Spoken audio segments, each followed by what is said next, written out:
Purús es una provincia muy poco conocida en el país, incluso en la propia región Ucayali, a pesar de ser una de las provincias más grandes de la región Ucayali. En ese territorio habitan desde tiempos inmemoriales pueblos originarios pertenecientes a la familia lingüista Pana. Entre ellos destacan los hermanos Charanahuas, los Culinas, los Cachinahuas, los Yines, Amahuacas, Mastanahuas, Chaminahuas, entre los más conocidos. El poco conocido es el grupo Amahuaca, que está casi ya en peligro de extinción.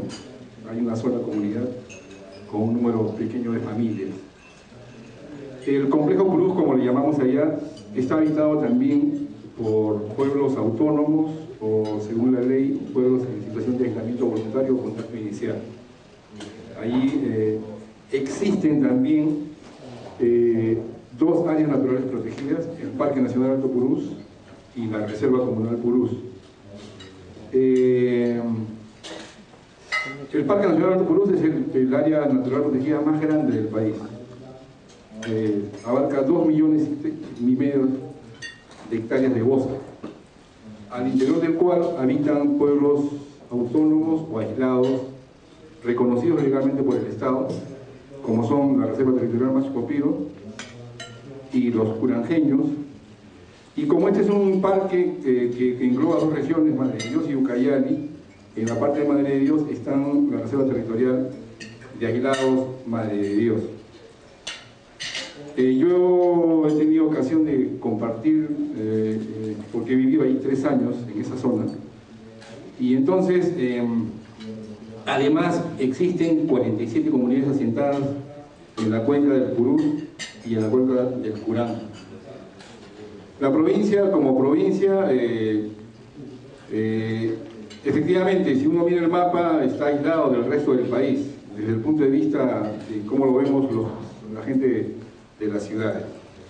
Sin embargo, las comunidades nativas que ahí habitan, o los pueblos originarios que ahí habitan, están en su territorio, en una relación, como decía Alberto, armoniosa entre la naturaleza y la sociedad humana. Sería bueno que en algún momento se pudieran ir ahí para poder comprobar in situ lo que estoy diciendo. En el año 2000, el Estado peruano inició un proceso de categorización de la provincia de Purús, declarándola zona reservada Alto Purús, y luego entre el 2000 y el 2004, en un proceso bastante amplio, participativo, el gobierno de Toledo creó el parque y la Reserva Comunal Purús.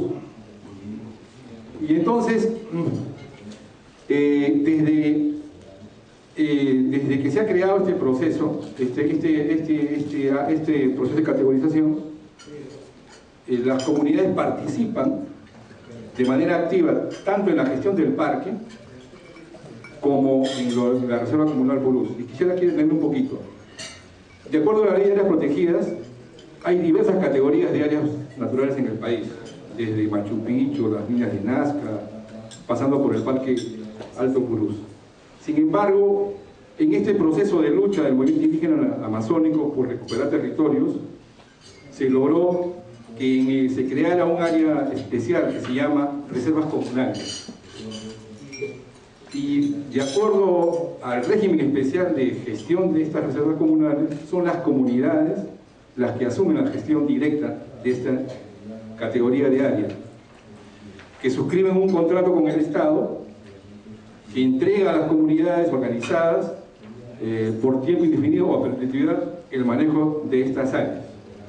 La Reserva Comunal Purús está administrada directamente por el movimiento indígena de la zona, que es la Federación de Comunidades Nativas, base de AIDC. Digo esto para un poco entender el fenómeno, porque los indígenas también son opuestos a este proyecto de carretera. Miren, el congresista Tubino, a comienzos de este año, ha promovido un proyecto de ley, el 1035, que busca declarar de necesidad pública la carretera o vía férrea que conectaría la localidad de Puerto Esperanza, que es la capital de la provincia, con Iñapari y Madre de Dios, en un trazo que lamentablemente no hay acá este proyector, me hubiera gustado proyectarlo para que vean el gráfico. Una proyección de más o menos de 300 a 400 kilómetros sería el trazo propuesto. Entonces, esta propuesta que aparentemente está orientada a resolver, entre comillas, la conectividad de esta provincia con el resto del país, en realidad no lo es tanto, porque la provincia habita más o menos 5.000 habitantes. El 80% de estas 5.000 son indígenas y un 20%, 18% según datos de PINEI, son ciudadanos no indígenas que habitan básicamente en la capital de la provincia. Un promedio de 800 a 1.000 personas, que son los que están interesados en esta carretera.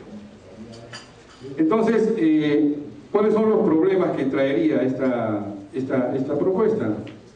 En realidad, este es un proyecto, yo quiero antes de eso decir, los parques nacionales, de acuerdo a la legislación de áreas protegidas de la ley, es la categoría más alta de protección.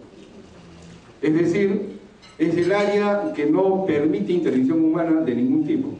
Es de conservación estricta en su totalidad. Y por eso cuando se cree el parque son 3 objetivos que determinan su creación. En primer lugar, la presencia de pueblos en aislamiento que viven en su interior. En segundo lugar, su alta biodiversidad.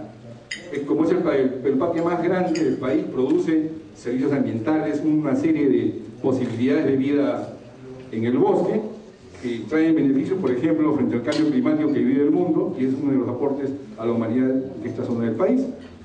Y el tercer objetivo tiene que ver que este es el único lugar, o uno de los pocos lugares en la Amazonía, cuyos ríos nacen en la misma Amazonía, no provienen de los glaciares de los Andes, sino de la propia cuenca amazónica del Purús. Y el río Purús es un río que atraviesa todo el parque y desemboca en el Amazonas, en Brasil, en un recorrido de 2.000 kilómetros, cuyas aguas drenan Madre de Dios, drenan el Parque Manu, las reservas territoriales, Bolivia y obviamente Brasil, además de Perú. Entonces es una cabecera de cuenca. Estos 3 elementos dieron como necesidad su creación. Y un cuarto elemento es su ubicación geográfica, también tiene un componente geopolítico frente a Brasil. Entonces, cuando Truvino plantea este proyecto de ley, en realidad lo que está haciendo, por un lado, desconocer los derechos de los pueblos indígenas, el convenio 169, la propia ley de consulta, que aunque tiene, como bien ha dicho Alberto y Rocío, problemas la ley, pero existe el derecho a la consulta ya reconocido por el Estado, que legitima el derecho de los pueblos a ser consultados. Y esta norma tiene que ser materia de consulta como muchas otras. Sin embargo, el Congreso, en este caso la Comisión de Transportes, cuyo dictamen favorable así lo ha considerado, no ha hecho consulta. ¿Qué otros derechos viola? ¿Qué otras normas viola? Viola, por ejemplo, la propia ley de áreas protegidas, el convenio 109, como dije, la ley de consulta, la ley forestal, que prohíbe la deforestación y su construcción implicaría una enorme deforestación de bosques, y hasta el Código Penal, en el artículo 308, entre otras normas que violarían esta propuesta. ¿Cuáles serían los impactos en términos sociales, en términos ambientales, en términos culturales? Por ejemplo, si el parque se crea para proteger a los aislados, y si se hiciera la carretera, el primer factor de vulnerabilidad y de violación de derechos sería la vida de estos pueblos. Es decir, sería el exterminio de los pueblos indígenas, tanto de la Reserva Madre de Dios como de la Reserva Territorial Maxcopiro, que son los más conocidos, aunque hay otros grupos al interior del parque. Esa violaría el derecho a la vida de estos pueblos, en primer lugar. Segundo, ocasionaría problemas enormes a las comunidades asentadas, a las 47 comunidades asentadas a lo largo de las cuencas del Purús y el Purango, porque propiciaría invasiones de tierras, deforestación de bosques con la tala de madera, Dicho sea de paso, Purús es el último rincón en el país donde hay todavía caoba. Ya no hay en otro lugar de la Amazonía. Ya no hay caoba como hay en esta zona, y obviamente este satélite en dulce que estaría detrás de los intereses de este proyecto de carretera. Entonces, esto es más o menos, obviamente, lo que implicaría erosiones del suelo, degradación de bosques, un conjunto de cambios en la vida de la gente. Este es el meollo del tema. Para concluir, yo quiero decir, entre las pocas cosas, creo que la única cosa buena que hizo Alan García fue que en el año 2008 se aprobó el plan de acción para la provincia de Columbia ante el Decreto Supremo, que está vigente y que tiene la responsabilidad, a través de una comisión multisectorial liderada por la Cancillería, donde participan 10 ministerios, y la Federación de Comunidades Nativas es parte de esa comisión multisectorial, que lamentablemente no se ha implementado. De implementarse ese plan de acción, se resolvería todos los problemas. En primer lugar, la presencia del Estado. La gente se opone a la carretera porque para el comunero que vive en las comunidades la carretera no le significa nada. Cuando se dice que los productos son caros porque vienen de Purús, sí son caros porque vienen de Pucallpa. Pero el comunero no vive en Puerto Esperanza, vive en su comunidad. ¿Y qué cosa come? Come del bosque, carne de monte, va a pescar, come pescado, buen pescado, en fin, su chacra, su bosque, su mercado. Entonces no tienen la necesidad de comer los productos que nosotros comemos. Y entonces, estamos aquí ante un problema. ¿Cuál es la propuesta de desarrollo para la provincia? ¿La que quieren imponer vía carretera o la propuesta de los pueblos indígenas que se plantea desde su convicción, desde su cosmovisión, una relación armónica entre la naturaleza y los seres humanos? Lo que Alberto acaba de decir, la vida plena amazónica de los pueblos.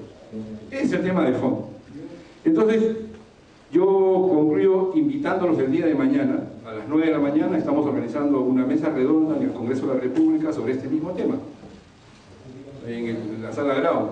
Me gustaría que nos acompañen también, porque ahí van a ser los indígenas que están llegando de Purús, quienes deberían estar acá y no yo, van a hacer la presentación en voz propia, en su propio lenguaje, en su propia manera, esto que acabo de decir. Muchas gracias. Gracias, Roger. Vamos.